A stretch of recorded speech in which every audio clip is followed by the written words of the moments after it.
Hey everyone, and welcome back. We're diving deep today into complacence. Ooh, complacence. Yeah, that tendency to be like super agreeable and eager to please. Right, right. Always saying yes. Exactly. And we've got this fascinating piece that really digs into how this plays out in our lives, especially when it comes to kindness and setting boundaries. Hmm. Interesting. So how do we balance being helpful without being taken advantage of? Yeah, that's the million-dollar question, isn't it? Right. It's a tough one. And the source jumps right into this by saying there's a big difference between pleasing and helping. Oh, yeah, totally. I mean, on the surface, they might seem kind of similar, Yeah, for sure. But but there's a fundamental it's difference. like pleasing someone can feel like you're constantly chasing this moving target, Ugh, yeah, always trying to meet their expectations, which, let's be honest, can be exhausting. totally. And helping feels more about meeting a genuine need. Exactly. Like you're actually making a difference. Pleasing can be so draining. Yeah, it's all about external validation. Right. While helping comes from a place of empathy, like genuinely wanting to make things better. And that's where I think emotional intelligence comes in big time. I was just going to say that. It's like if you could read a situation accurately, Right. understand your own emotions, what the other person's feeling, Exactly. that's how you know when to say yes and when to say no. Totally. Like sometimes saying yes is actually the most helpful thing you can do, Right. but other times it's just sacrificing yourself. It makes me wonder how many of the times we say yes are actually genuine acts of kindness, Mm. and how many are just us trying to, like, avoid discomfort or keep up a certain image. Oh, that's a great question. It's probably more often the latter than we'd like to admit, right? Probably. It's so easy to fall into that And trap. then you know what else the source talks about that's super important? Recognizing manipulation. Oh, yeah, for sure. Some types of manipulation are pretty obvious and easy to spot, Right. but others are way more subtle and sneaky. Like what? Give me an example. Well, like guilt trips Classic guilt trips. or playing the victim. You know, those are way harder to say no to. Yeah, definitely. I've totally fallen for those before. Yeah. It's tough to say no when someone's making you feel like the bad guy just for taking care of yourself. Totally. And those tactics work because they basically prey on our desire to be seen as kind and helpful. Right. We don't want to be seen as the jerk. Exactly. But here's the thing.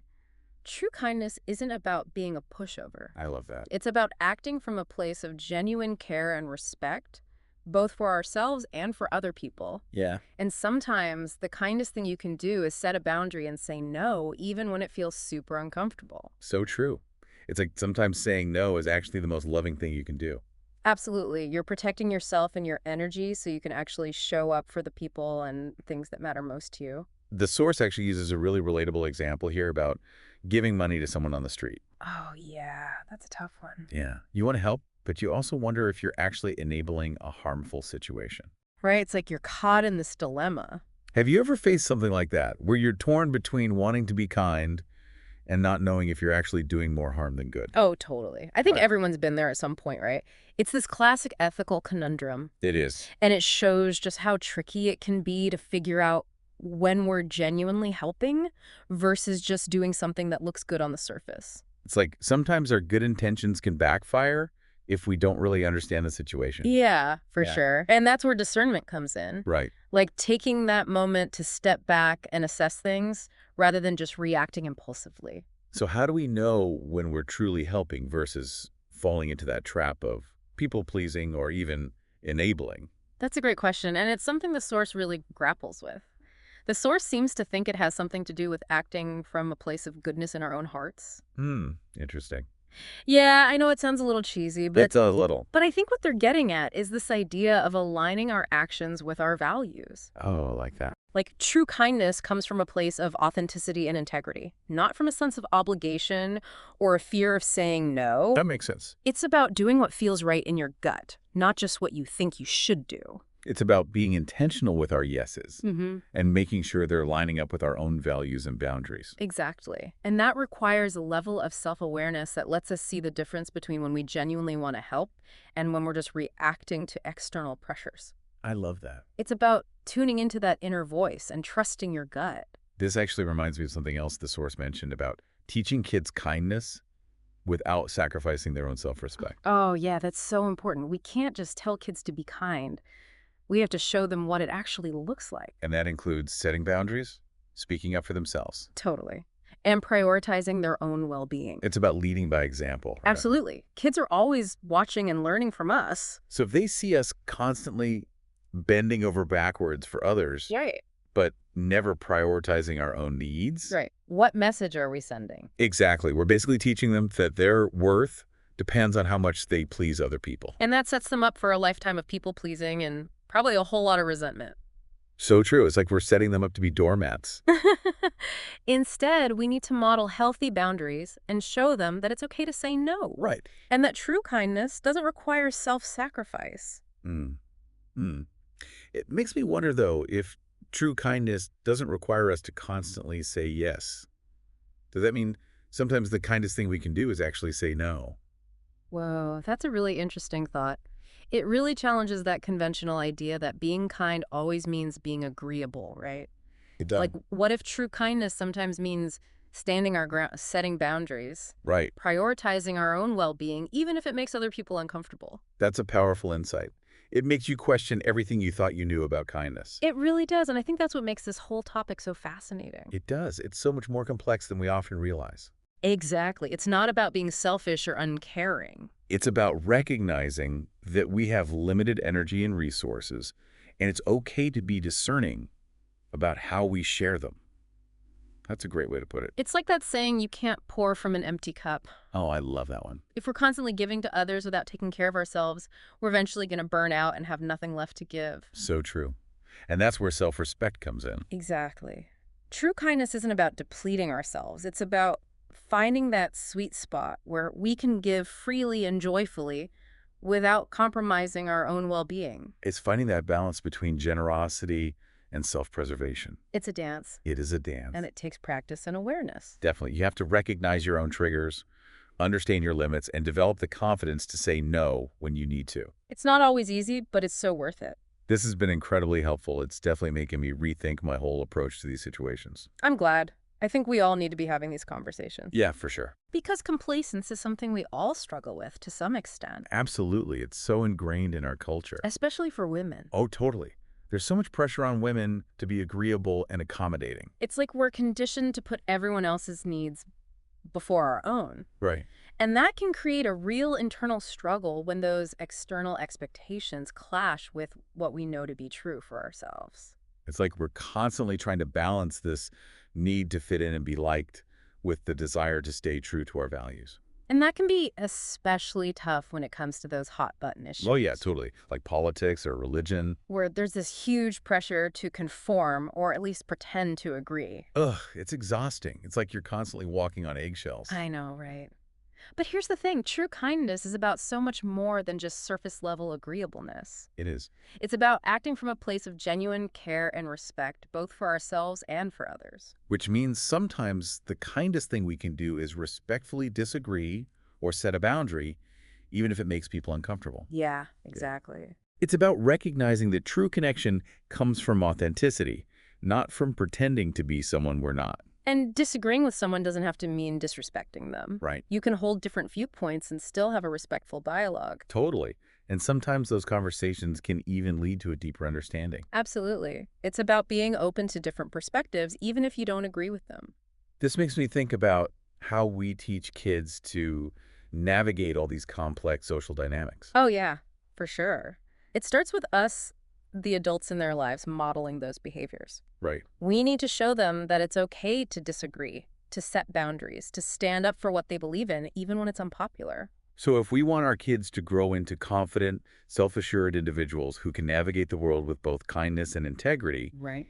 we need to show them what that looks like in our own lives. You have to walk the walk, not just talk the talk. Exactly. We have to be willing to say no when it's necessary to stand up for what we believe in. And to prioritize our own well-being, even when it's uncomfortable. This whole conversation has been so eye-opening. Me too. It's like we're peeling back the layers of this seemingly simple concept of complacence Right. and discovering a whole world of nuance and complexity. Absolutely. And that's what makes these deep dives so valuable. They really are. It's not just about gathering information. It's about challenging our assumptions, Yeah. expanding our perspectives, and ultimately learning how to live more authentically and fulfilling lives. So true. And recognizing that true kindness isn't about being a doormat. Right. It's about showing up in the world with both a generous heart and a strong sense of self. Love that. That's a perfect way to sum it up. This topic is so rich, though.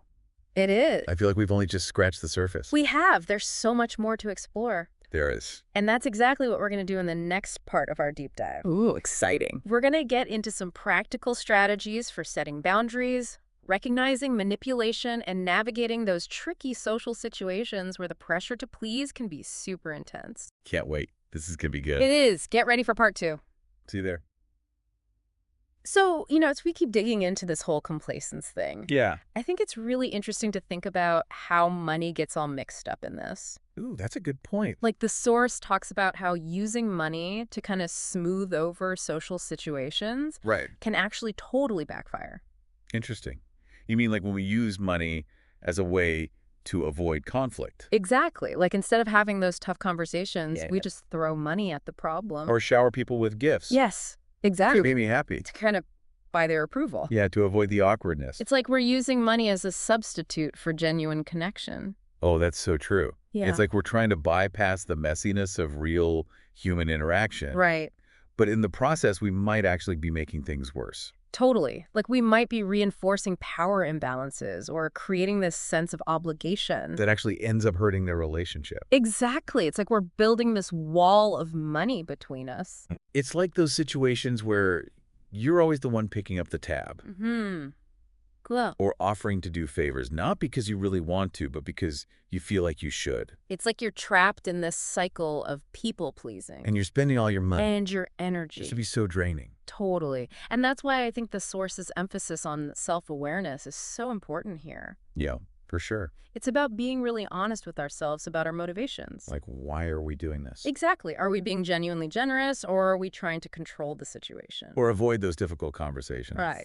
I know I've definitely been in situations where I've overextended myself financially Oh, yeah. because I felt like I had to say yes. It's so easy to do. It is, and it's crazy how quickly those little acts of people-pleasing can add up.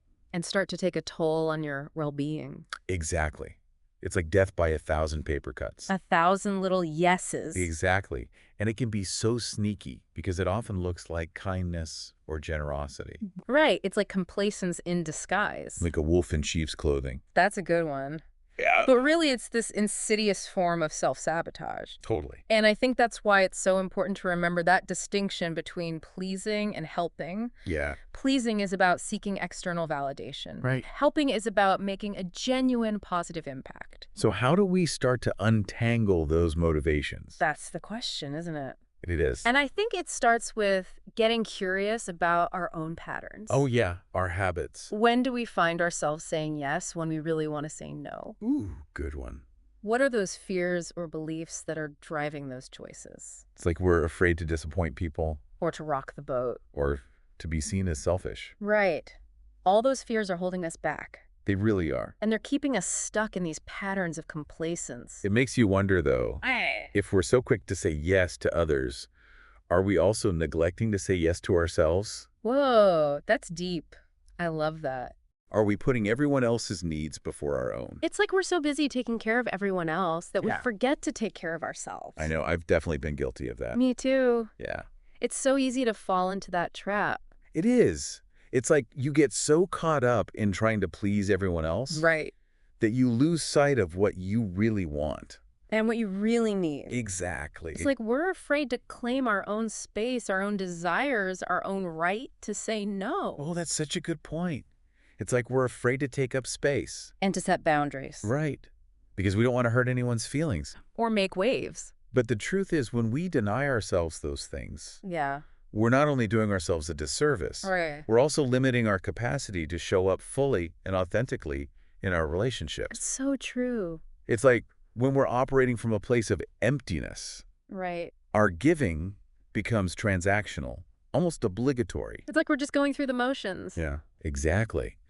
But when we're taking care of ourselves, when we're filling our own cups, our giving becomes this natural overflow of abundance. Yes.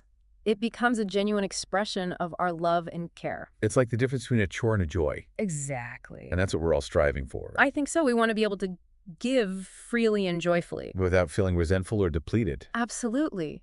And that requires us to prioritize our own well-being. So it all comes back to that balance between giving and receiving, Right. setting boundaries and showing compassion. It's like a dance. It is a dance. And it takes practice. It does. But it's so worth it because when we find that balance, Yeah. we create space for a more authentic and fulfilling relationship. And we can finally break free from that cycle of complacence. So as we wrap up this part of our deep dive, Okay. I want to leave you with this question to ponder. Okay, I'm ready.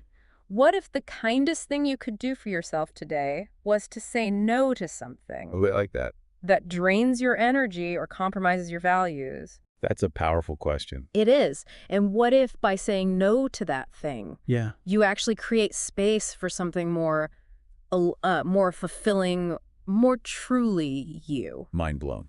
I'm going to be thinking about that all week. Me too. That's a good one to sit with.